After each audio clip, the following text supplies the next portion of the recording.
Very very welcome to all साथियों। Exam fighter number 1 पे आप सभी का हार्दिक स्वागत है।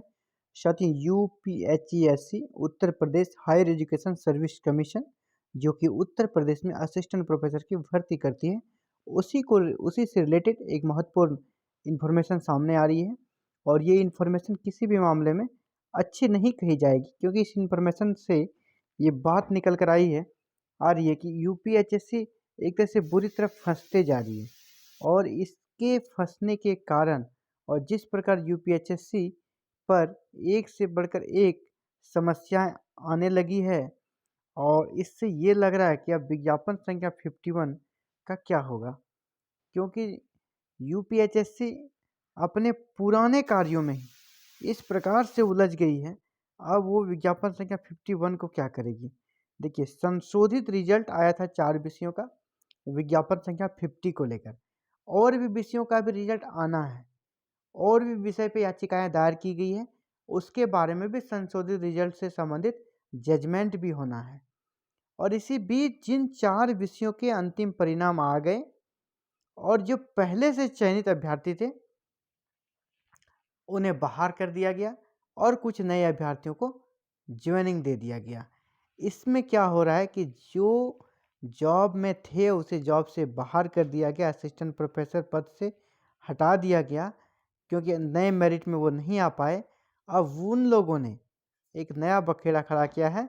क्या कहा है, और ये सही है उनके पॉइंट ऑफ व्यू से देखा जाए, उन्होंने बिल्कुल जायज़ किया है। ऐसा उसके जगह कोई भी रहेगा तो यही करेगा। देखिए, संशोधित रिजल्ट में बाहर हुए अभ्यर्थियों ने सौंपा ज्ञापन। देखिए, उत्तर प्रदेश की ये न्यूज है। प्रयागराज उच्चतर शिक्षा सेवा चयन आयोग के अध्यक्ष को मंगलवार को असिस्टेंट प्रोफेसर भर्ती परीक्षा विज्ञापन संख्या 50 में गणित, संस्कृत, शारीरिक शिक्षा, अर्थशास्त्र विषय के संशोधित परिणाम में चयन सूची से बाहर हुए अभ्यर्थियों ने ज्ञापन सौंपा। अभ्यर्थियों का कहना है कि विज्ञापन संख्या 50 में सहायक आचार्य यानी असिस्टेंट प्रोफेसर गणित, संस्कृत, शारीरिक शिक्षा, अर्थशास्त्र के पद पर आयोग द्वारा जारी किए गए परिणाम में चयनित हुए। इसके बाद उच्च शिक्षा निदेशालय से आवंटित महाविद्यालय में कार्यभार ग्रहण करने के लगभग 6 माह से असिस्टेंट प्रोफेसर पद पर अपनी सेवाएं दे रहे हैं। संशोधित परिणाम में कुछ को प्रतीक्षा सूची में और कुछ को चयन सूची से बाहर कर दिया जाता है। पूर्व में जारी चयन के कारण हम सभी अपने पूर्व की सेवाओं में त्यागपत्र देकर, ये बहुत ही इम्पोर्टेंट बात है कि इसमें से बहुत सारे लोग पहले किसी जॉब में थे, अब उन्होंने इस्तीफा देकर असिस्टेंट प्रोफेसर को अपना करियर के रूप में चुना। उनका वो जॉब चला गया उनके हाथ से। अब जो नया जॉब मिला था उसमें वो चयनित हुए, 6 महीना सेवा भी दी है उन्होंने, उसके बाद उसे बाहर कर दिया जाता है। अब ये कहाँ जाएंगे। इसके अलावे जो कुछ लोग हैं, कुछ प्रार्थीगण अन्य सेवाओं में न जाकर सहायक आचार्य यानी असिस्टेंट प्रोफेसर पद पर कार्यभार ग्रहण करते हैं। यानी कुछ लोगों का चयन 2-3 जगह हुआ था रिजल्ट में, कहीं और भी एग्जाम में चयनित हो गए, लेकिन उन्हें पहला प्रेफरेंस क्या दिया, यूपी में असिस्टेंट प्रोफेसर बनना। लेकिन उसे क्या पता था कि एक दिन हटा दिया जाएगा। इसमें स्टूडेंट्स की क्या गलती है।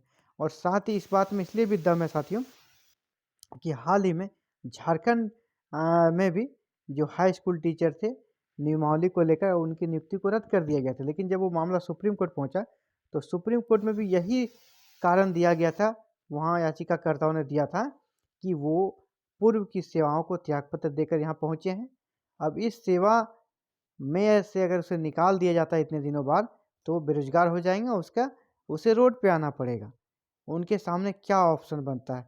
तो सुप्रीम कोर्ट ने ये डिसीजन दिया था इन सभी के कारण कि उनको सामंजन करना पड़ेगा किसी तरह सेवाओं के अंदर। इतना ही नहीं, जेपीएससी में जो कि सिविल सर्विसेज परीक्षा झारखंड में थी, वहाँ पर भी 62 लोगों को सेवा मुक्त कर दिया गया था। लेकिन ये लोग भी सुप्रीम कोर्ट गए और उन्होंने भी हवाला दिया कि वो दूसरे जॉब को त्यागपत्र देकर यहाँ पहुँचे हैं। इसके अलावे कुछ ने कहा कि हमने अन्य सेवाओं में भी मेरा चयन हुआ था, लेकिन मैंने जेपीएससी को चुना। आखिर हम लोगों की क्या गलती है। ये सरकार की नीति है, सरकार की गलती है।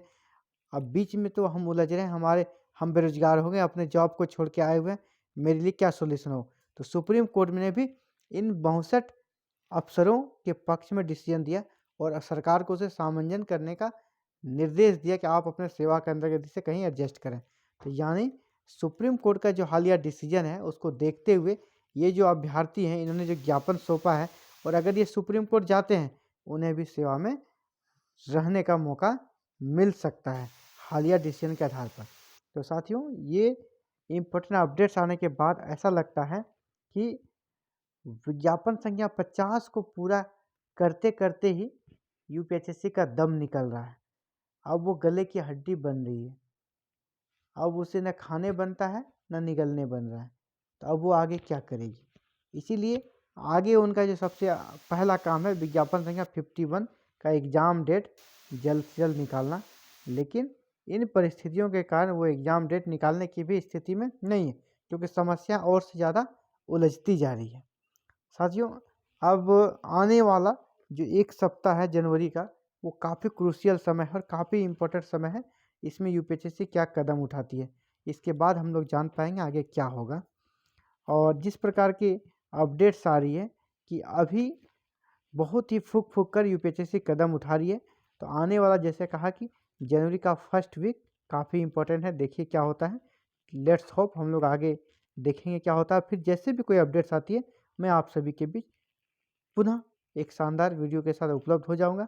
साथियों, यहाँ पर इस प्रकार के वीडियो हर दिन अपलोड की जाती है, और आप भी चाहते हैं कि हायर एजुकेशन में करियर बनना चाहते हैं या किसी भी गवर्नमेंट जॉब की तैयारी करना चाहते हैं, उसकी नोटिफिकेशन, उसकी सूचना, उसकी वैकेंसी की सबसे पहली सूचना प्राप्त करना चाहते हैं, तो चैनल से जुड़े रहें।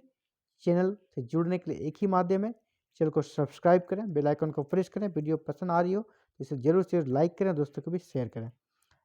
एग्जाम फाइटर नंबर 1 से जुड़ने के लिए आप सभी का बहुत बहुत धन्यवाद। पुनः आग्रह है, अगर चैनल पर नए हैं तो please subscribe and press bell icon. Thank you.